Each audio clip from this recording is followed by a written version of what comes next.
Hello students. Math के इस section में आज हम एरिया पढ़ने वाले हैं। एरिया जानने से पहले हमें ये पता होना चाहिए कि 1 dimensional, 2 dimensional and 3 dimensional shape क्या होती हैं। जैसे मैंने यहाँ पे एक डॉट बनाया हुआ है, यहाँ पे एक वायर है और ये वाला एक प्लेन पेपर है स्क्वायर शेप, ये क्यूब है। तो यहाँ से अगर हम देखें, ये पॉइंट है, ना तो इसकी हाइट है, ना लेंथ है, ना विड्थ है, तो ये 0 डायमेंशनल होगी।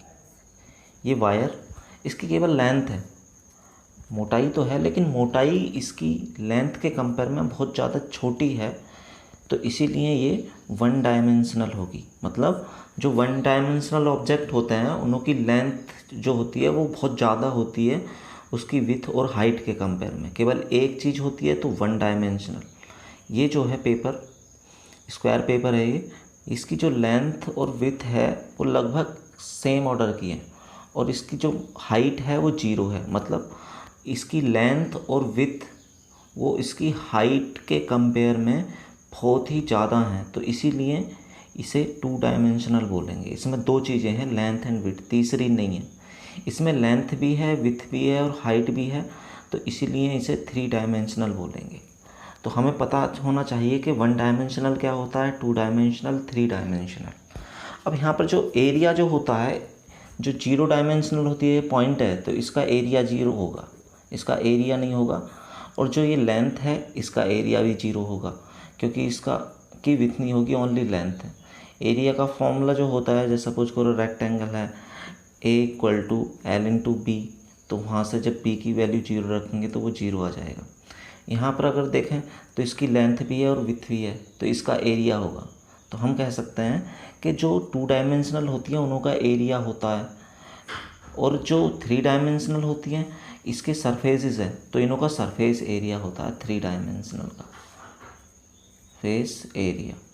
अब ये 3 डायमेंशनल है तो इसका वॉल्यूम भी होगा। यहाँ पर 2 डायमेंशनल का एरिया होगा लेकिन वॉल्यूम जो होगा वो 0 होगा। तो सबसे पहले हमें इसके बारे में पता होना चाहिए।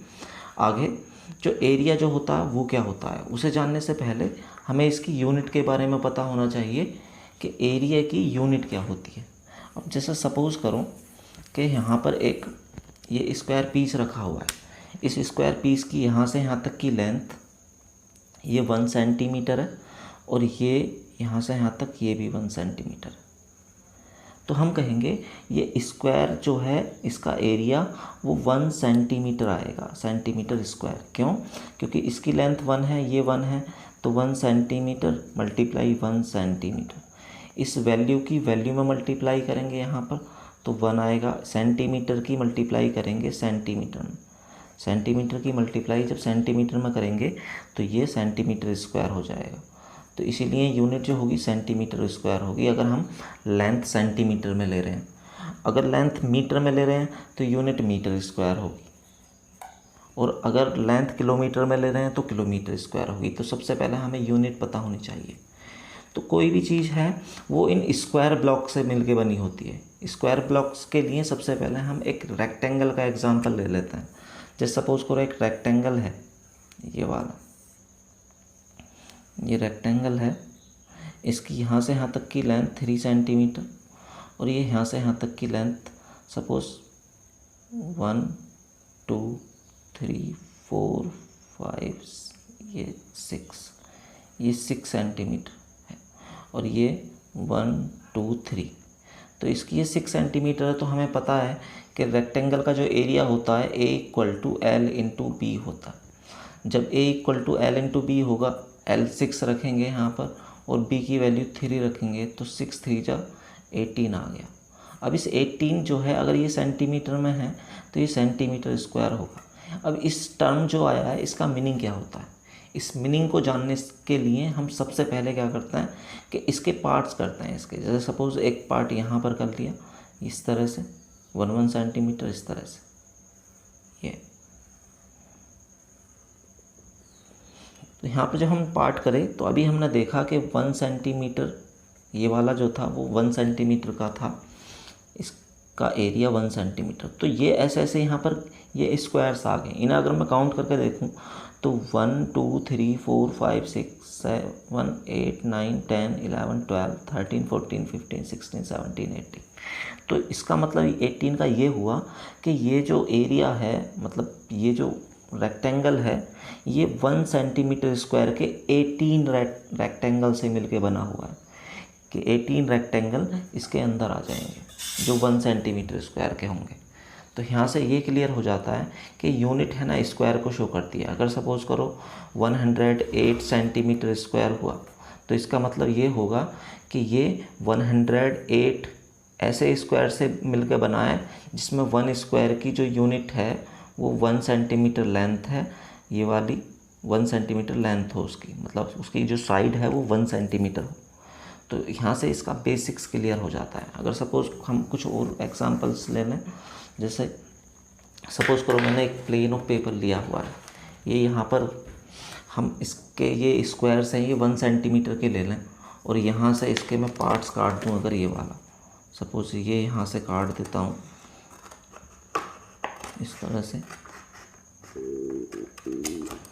और इसके इन पार्ट्स में जैसे इसकी जो लेंथ है इस वाले पार्ट की, ये 1 2 3 4 5, तो ये यहाँ से यहाँ तक की जो लेंथ है ये वाली, ये 5 सेंटीमीटर है। और यहाँ से यहाँ तक की अगर मैं काउंट करूँ, ये वाली 1 2 3 4 5 6 7 8 9 10, ये 10 सेंटीमीटर। तो अगर मुझे सिंपल फॉर्मूले से इसका एरिया निकालना होता तो A = L × B होता। ये 10 सेंटीमीटर है इधर का पार्ट, ये तो 10 सेंटीमीटर 10 मल्टीप्लाई B की वैल्यू 5 रखेंगे तो यहाँ से 50 आएगा, तो 50 सेंटीमीटर स्क्वायर आएगा। अब ये वही टर्म आ गया। इसका मतलब ये है कि यहाँ पर जो 1 सेंटीमीटर स्क्वायर के जो स्क्वायर्स होंगे वो 50 होंगे। अगर हम इन्हें काउंट करके भी देखते हैं तो ये 50 निकलेंगे। यहाँ पर ये 5 1 2 3 4 5, अब इस लाइन में 10 है तो 5 का टेबल जब हम पढ़ेंगे तो यहाँ से ये 50 हो जाएंगे। तो यहाँ से जो एरिया होता है उसका रियल मीनिंग पता चल जाता है। तो कहने का मतलब ये है, अगर कोई चीज़ है उसे वो रेक्टेंगल शेप में, उसका हमें एरिया निकालना होता है तो उसकी हम लेंथ को विथ में इसलिए मल्टीप्लाई कर देते हैं कि नंबर ऑफ़ स्क्वायर आ जाते हैं जो यूनिट्स में होते हैं ये रेक्टेंगल। तो अगर किसी भी चीज़ को, किसी भी शेप को हम स्क्वायर में रेक्टेंगल में कन्वर्ट कर लेते हैं और उसकी लेंथ को विथ में मल्टीप्लाई कर देते हैं तो हम एरिया फाइंड कर लेते हैं।